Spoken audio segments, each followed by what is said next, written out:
मस्त चहा आणि गरमागरम टम्म फुगलेली अशी बटाटा भजी. बाहेर पाऊस पडतोय आणि समोर अशी गरमागरम टम्म फुगलेली बटाटा भजी असली की आहा हा, दुसरं काय पाहिजे. उन्हाळा संपून एकदा पावसाळा सुरू झाला की काहीतरी गरमागरम कुरकुरीत झणझणीत खावंसं वाटतं. मग अशी टम्म फुगलेली आणि वरून कुरकुरीत आतून छान मऊसूत अशी बटाटा भजी तुम्ही ट्राय करा. आता भजी बनवण्यासाठी कोणतं पीठ वापरायचं, किती प्रमाण घ्यायचं म्हणजे आपली भजी कुरकुरीत होतील, हे सर्व मी तुमच्यासोबत शेअर करणार आहे.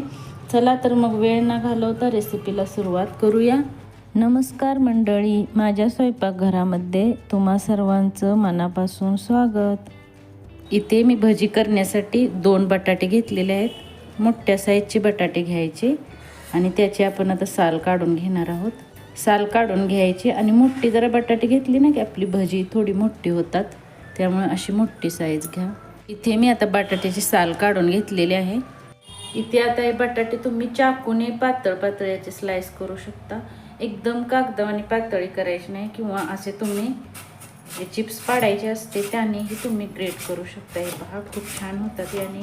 हे पहा हे असे छान होतात, असे करून घ्यायचे आहेत. हे पहा जास्त जाडी नाहीत किंवा जास्त पातळी नाहीत, असे करून घ्यायचे आहेत.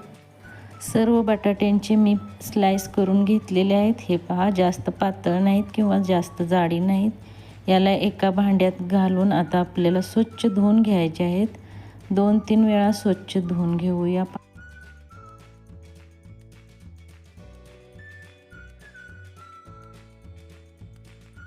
स्वच्छ पाण्याने चांगले धुवून घ्यायचे आहेत. पूर्ण स्टार्च निघून गेला पाहिजे.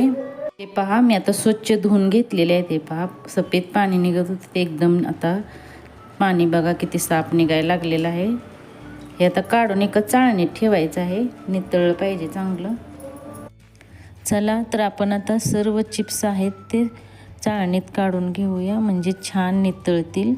हे चिप्स तुम्ही कॉटनच्या कपड्यावरती सुद्धा पसरून ठेवू शकता, म्हणजे छान पाणी याचे सुकलं जातं. इथे मी आता 1 वाटी बेसन घेतलेलं आहे. इथे आता भजी आपली कुरकुरीत एकदम छान होण्यासाठी 2 चमचे तांदळाचे पीठ घालणार आहोत. तांदळाचं पीठ नक्कीच घाला, त्याच्यामुळे भजी आपली एकदम कुरकुरीत होणार आहेत. इथे मी अर्धा चमचा हळद घेतलेली आहे आणि 1 चमचा लाल मिरच पावडर घेतलेली आहे. तुम्हाला जेवढं तिखट आवडत असेल तेवढं तुम्ही घेऊ शकता. ओवा घेतलेला आहे, हातावरती चोळून थोडा घालायचा आहे. आणि इथे मी इतका हे पहा पाव चमच्यालाही कमी आहे सोडा घेतलेला आहे. सोडा घालायचा नसेल तर याच्यात तुम्ही कडकडीत तेल करून 1 चमचा तेल घालू शकता. स्वादानुसार नमक घालायचं आहे. आता पाणी थोडंसं घालायचं आहे. पाणी घालत घालत आपल्याला मिक्स करायचं आहे. हे बॅटर लक्षात ठेवा, जास्त पातळी करायचं नाही किंवा जास्त घट्टही ठेवायचे नाही. तुम्ही जास्त पातळ केले तरी हे कोटिंग व्यवस्थित चढणार नाही आणि जास्त घट्ट केले तर जास्त कोटिंग चढेल. सगळं बेसनच खाल्ल्यासारखे लागेल मग ते तोंडाखाली. हे पहा असं झालं पाहिजे. आपण जसं केकला करतो ना एकदम रनी बॅटर, हे पहा असं रिबिनसारखं पडलं पाहिजे. किंवा तसंही तुम्हाला समजत नसेल तर चमच्याने ट्राय करू शकतो आपण. हे पहा चमच्यावर असं कोटिंग आलंय ना, हे असं करून पाहायचं. हे पहा इथं आपण बोटाने हे केलेलं, तिथं पहा आपलं बॅटर वरून खाली आलेलं आहे, असं आलं पाहिजे. हे पहा याचा अर्थ की आपलं बॅटर एकदम परफेक्ट झालेलं आहे. आणि एकदम चांगलं असं फेटून घ्यायचं. एकदम हलकी भजी आणि छान होतात.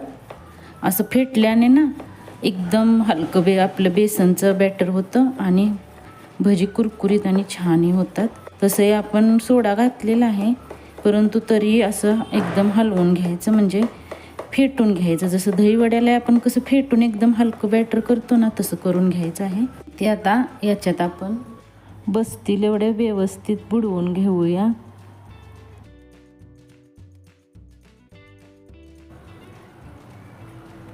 हातानं सोडूया याला. आता मी तेल गरम करायला ठेवलेलं आहे गॅसवरती. असे याच्यात व्यवस्थित असे बुडवून घ्यायचे आहेत. हे पहा असे करून टाकायचे आहे. इथे आता तेल तापलेलं आहे, जास्त तापून द्यायचे नाही आणि गॅस मी मध्यम केलेला आहे. एक एक करून असं सोडायचं आहे. हे पहा आपलं बॅटर एकदम परफेक्ट झालेलं आहे. जितके बसतील तेवढी घालायचे आहेत. आता पलटून घेऊया. फुगलेले आहेत पहा किती छान. गॅसची फ्लेम मध्यम ठेवा किंवा कमी ठेवा. आलटून पलटून अशी दोन्हीकडच्या बाजूने छान आपल्याला कुरकुरीत तळून घ्यायचे आहेत गोल्डन कलर येईपर्यंत. हे पहा खूप छान तळलेले आहेत. आता आपण काढून घेऊया.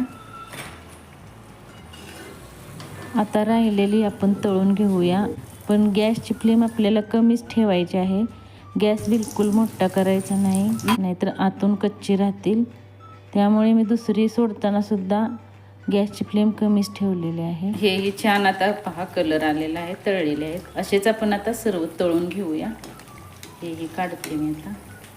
तर तयार आहेत आपले बटाटा भजी. हे पहा छान फुगलेले आहेत. हे पहा एकदम कुरकुरीत आणि छान झालेले आहेत. हे पहा. मग कधी बनवताय? व्हिडिओ आवडला असेल तर लाईक करा, आपल्या मित्रमैत्रिणीसोबत परिवारासोबत शेअर करा आणि माझे स्वयंपाकघर या चॅनलला नक्की सबस्क्राईब करायला विसरू नका. पुन्हा भेटूया अशा नवनवीन रेसिपीसोबत. तोपर्यंत मस्त खा आणि स्वस्त राहा. धन्यवाद.